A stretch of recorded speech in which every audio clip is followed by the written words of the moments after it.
Season 8 ఎంత బాగుంది, season 9 ఎలా ఉంది చూడండి. సీజన్ 9లో ఒక్కొక్కది ఒక్కొక్క పొగరు చూపిస్తున్నాడు. అది ఎవడైనా కానీ ఆడెంత జూనియర్ అయినా ఎంత హ్యాండెడ్. మనం కామన్ మనిషి, వాడు కామన్ మనిషి. అలా పొగరు చూపించింది నాకు నచ్చలేదు, నేను చూడట్లేదు. అందరూ చూపిస్తున్నారు కంటెంట్ లో. ఒకరిద్దరు పేర్లు చెప్పండి మీకు ఎవరు నచ్చలేదు. ఇమ్మగాడు అమ్మాయి పేరు ఏంటి, దాని వెనక పట్టుకుని తిరుగుతున్నాడు. తనుజ కూడా ఒకప్పుడు బాగానే ఉంది, బట్ సీరియల్ ఉన్నంతగా బిగ్ బాస్ లోకి వచ్చినాక వాళ్ళ రియాలిటీ ఏంటో బయట తెలుస్తుంది. సీరియల్ అందరూ మేము అది ఇది అని అంటారు, బిగ్ బాస్ లోకి వెళ్తారే కదా రియాలిటీ అంటే బయటకు వస్తుంది. మీరేం పొగరు చూపుతున్నారు అంటున్నారు కదా. మాకు తెలిసి అయితే ఇమ్మగాడు ఐ డోంట్ నో బేబీ ఎవరు కొడతారో నాకు అనవసరం. బట్ ఒకప్పుడు ఆ టైమో తెలియదు కానీ సీజన్ 9 అయితే రియల్గా చెత్తగా ఉంది.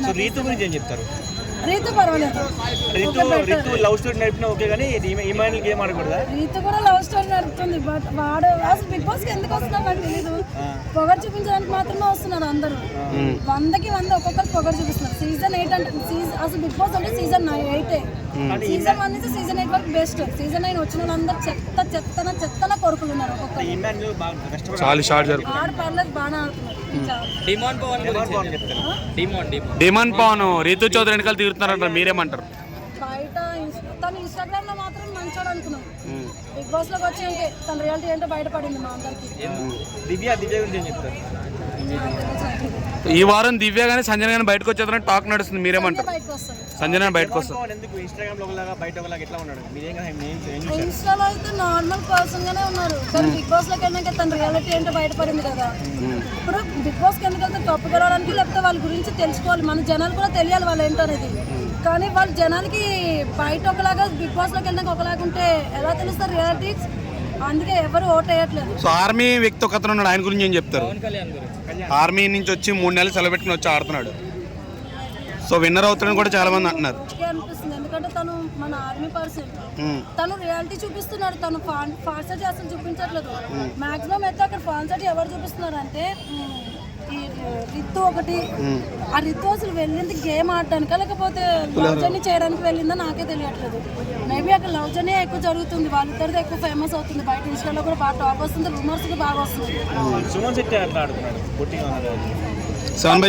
చూపిస్తున్నారు కదా, తన గేమ్ తను ఆడుతున్నాడు. తనతో కంటెంట్ ఏముంది, తన కంటెంట్ ఏం లేదు, తన గేమ్ తనే ఆడుతున్నాడు. అక్కడ రియాలిటీ అంటే అసలు ఏంటి, మనలాగా కామన్ మనిషే వాళ్ళు కూడా. వాళ్ళు బిగ్ బాస్ లోకి ఎందుకు వెళ్ళి పొగరు చూపిస్తున్నారు? వాళ్ళు రియాలిటీ ఒక్క దగ్గర కూడా లేదు.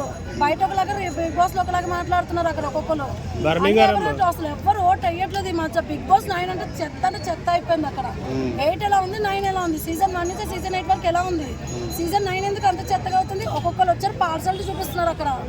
అందుకే పార్సాలిటీకి వాళ్ళకి వ్యతిరేకంగా ఉంది.